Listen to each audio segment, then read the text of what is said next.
everyone, and welcome to my channel where we talk about books, the books that I love, and the books that I didn't love so much. We've got our tea, so let's talk about some books. Over the next couple of weeks, I'll be filming a series where I reflect on this past year of reading and look forward to our reading goals and what to look forward to in 2025. So this video is going to be a reflection video where I look back on my year of reading and look at the big trends that I see and what reading looks like for me. In a lot of ways, it's kind of like my reading wrap. And then I want to look forward to what I want my trends in 2025 to look like. First of all, let's talk about the numbers. So I am currently sitting at 48 books. There's about a week left. My reading goal was 50 this year. I feel very confident that I'm going to hit exactly 50 books by the end of the year. I have 2 books rolling right now, one on audio, one physical copy, and I feel good about the fact that I'm going to finish both of those before January 1st. So I will hit 50 books by the end of the year. Feel confident about that. I felt really good about this reading goal. I don't think it's quite as high as some people, but with a full-time job and full-time responsibilities, it is a realistic goal for me that pushes me to read, but is also something that I can definitely hit if I am focused on reading throughout the year. 2024 was the year of the audiobook for me. I read 50 books, about half of those were audiobooks this year. Audiobooks has completely changed the world for me in how many books I can get through in a year. I wouldn't have been anywhere close to 50 if it wasn't for audiobooks. I found that audiobooks are helpful to me even if there's times you're kind of in that reading slump and you don't really want to pick up a physical book. I often am able to listen to audiobooks.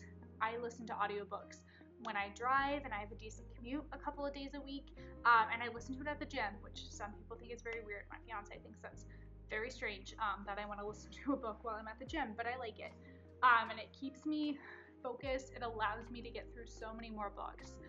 I have found that I prefer certain genres in audio versus others. I found that I do really enjoy like contemporary romance on audiobook. I go back and forth on how much I like fantasy on audiobook, just because sometimes it's a little complex, and when you're driving or doing other things, I'm always doing other things when I'm listening to an audiobook. I may not be as like focused in on it, and so if it's a really complex fantasy book with like a lot of world building, I might not enjoy it on audio as much. Genre-wise, it was definitely the year of fantasy for me, which is pretty typical, that is my preferred genre, but I did see an uptick this year in some other genres that I also read a lot out of. An uptick in sci-fi, largely due to a couple of things. One, largely due to this year being the year that I read most of the Red Rising series, which I adore, and then I also dabbled into a couple of Blake Crouch books, which kind of upticked that amount as well. I also read a few mystery and thriller books. Not my usual genre, but I do like to throw a few in every once in a while. I enjoy them. I often find that I'm a little disappointed in them when they get to the twist. I don't know what that is. I think that's just a personal problem for me. And then I also read an uptick in contemporary romance, and I listened to a lot of the contemporary romance on audio, and I enjoyed just having something like light and fluffy.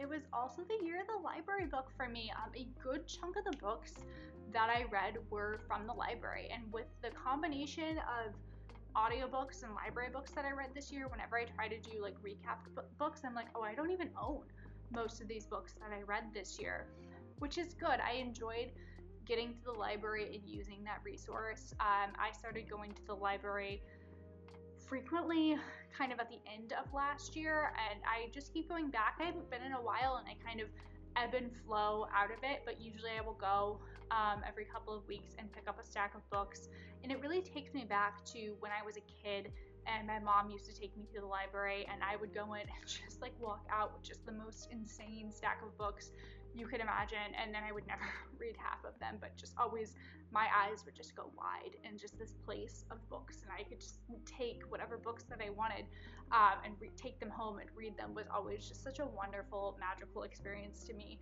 That and like the Scholastic Book Fair as a kid, I would get those little catalog sent home, and I would just go home and just like get a pen and just circle every book that I was interested in, because I've definitely always been a reader. My most read author this year that wasn't part of a series that I was reading was Emily Henry. This is the first year that I listened to Emily Henry. I listened to all of her books on audiobook, which they are a good experience. I would definitely recommend. I read Happy Place, Beach Read, Book Lovers, and Funny Story. And I think I would actually rank them in that order. The only one that I thought was just kind of okay was Funny Story. The story plot was interesting, but I didn't love like the male main character as much as I love the other ones. I adore Emily Henry at this point, and I can't believe I waited so long to read her books.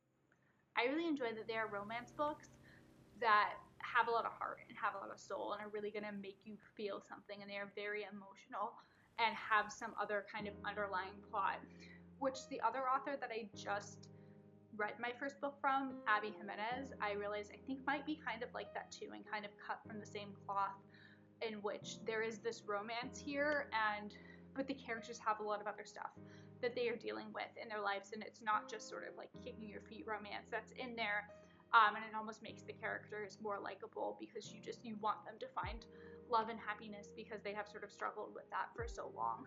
But Emily Henry's been a lot of fun. Happy Place was probably my favorite. I just felt like there was something about that just really hit for me at the place in my life I am in. I am in my 30s, and the theme of that book about how kind of as we age and as we grow, how our relationships change and evolve, whether that is our romantic relationships, our friendships, I just really felt that. And then my most read author by terms of series that I was finishing was Pierce Brown with the Red Rising trilogy. I really, really enjoyed these books. I really like the direction that it is going in sort of the second half of the series, and I'm really excited to see where it goes. Something that I really enjoyed about it is we often see these books in fantasy and sci-fi that are about sort of like overthrowing the corrupt empire, and then that succeeds, and it's, that's just kind of the happy ending. But I really enjoyed how this sort of explored what happens after that point, because often what that would create in reality is sort of a power vacuum, and that is usually never good for societies when there is this power vacuum, and that is something that it explores really well. I also found the character of Lysander to be so interesting, and I frequently think about him as a character, and I think about how we would view this series if you never met Darrow and you never read the original trilogy and you just met Lysander as your protagonist in that second set of the books, and how different you would frame this whole thing and how you might actually feel for his perspective because of what he went through and because of the way he is going to view Darrow and his friends. So I am super, super excited for Red God and for the conclusion of this series. And now I want to think about what I want my trends or my themes of 2025 to be. First of all, with how much I want to read, I have realized that having a set reading goal is something that is really controversial to people in a way that I just don't fully understand. I don't understand why so many people care that much about people setting a number of books that they want to read. For me, why I like to do it is because it keeps me focused on reading. It kind of gives me that reminder of like, hey, you're just sitting on the couch not really doing anything. Why don't you pick up a book instead of just doom scrolling on your phone all the time? It gives me that onus to try to keep reading. Also, I like to post book content, and so because of that, I want to make sure that I'm actually reading each year. I'm setting my goal at 50 books again. I am not someone that feels like I need to one up it every year, and so because I hit it the year before, I should add a couple books to that. It would be wonderful if I added a couple of books to that, but the reality is I think 50 is just very realistic. First of all, it's a nice round number. I couldn't do 52 or something like that. That would hurt my soul to pick a weird number like that. But I don't feel the need to be like, oh, you did it, so now you need to do more, and constantly keep pushing myself to read more books. I am okay with shooting for 50 because it is something that is realistic for me with having a full-time job, and the amount of time that I have to devote to reading will also pushing me enough to make sure that like I'm not going to hit 50 books if I just spend several months not reading. But I have also found that it allows me to have slow reading months or reading slump periods throughout the year, and I can still hit that number. I would also like this year to be the year that I finished the series that I started. I know this is a problem for a lot of people, but I have like a really nasty habit of starting a book series and just never finishing it. And it can be a series that I really liked. I'm really enjoying it. I really like it. But sometimes I just find that I often want to take a break in between a series and just be like, okay, I don't want to get too bogged down in it and maybe start to not like it because I didn't take a break. And so I set it down for a second and then I just never come back to it. And there are so many series like this. And I'll probably make a series about this on here at some point about what those series are, and you can kind of follow my journey as I try to finish them up. But this year I really do want to take an accounting of all the book series that I am currently in the middle of, that there are more published books to read, and reevaluate them and reevaluate whether or not I am still interested in continuing them, because some of them it has been quite a while, and whether or not I still know what's going on in them, or do I need to be like looking for a comprehensive summary or rereading books in some cases to be able to continue them, and then really put an onus on myself to finish some of them out. Some of them are like trilogies in which I've read the first 2 books and I just need to finish the third. And I really want to push myself to do that, to finish out as many series as I possibly can this year. I also want to make sure that I'm reading from my shelves. And it's kind of a strange thing. I didn't buy a ton of books last year. I really didn't. I wasn't spending a lot of money on books. What I was doing was going to the library a lot, which is great. It's wonderful. It's a wonderful resource that everyone should be using. Use your libraries, go to your libraries. But because of that, I was rarely ever picking up books on my shelf. And ultimately, I spent my money on those books. I picked them up because I have an interest in reading them, and I want to make sure that I am going to there and finding books that I want to read. And then if I'm at times maybe not super inspired by what's on my shelf, then going to the library to pick up books. But I really want to knock down some of the physical TBR that I have, because it is getting to be quite gigantic at this point in time. And like, of the 50 books that I read this year, it's actually a fairly small percentage of them that are books off my physical TBR, and I don't want that to be the same case next year. I want to read more nonfiction this year. Like, I absolutely want to read more nonfiction this year. I have like a little stack of nonfiction books that I am interested in, and I really want to make sure that I am tackling into them. I think nonfiction is great. I think the right nonfiction books can be really entertaining and really interesting, and it always gets this rap of being something that is boring. But I think it's really important for perspective on the world and for understanding of the world that we live in. We live in a world that can be really confusing and scary at times, and for me it is helpful to be able to keep perspective on history and how we got here. But also, I think something that would be really helpful for me in this world is to keep perspective on things have been bad before, and that we can persevere and get through bad times. This is kind of a weird aside, but something that has kind of stuck with me since I heard it. I was listening to a podcast in which someone was talking about Frederick Douglass, who is a fascinating person in American history and deserving of all the study.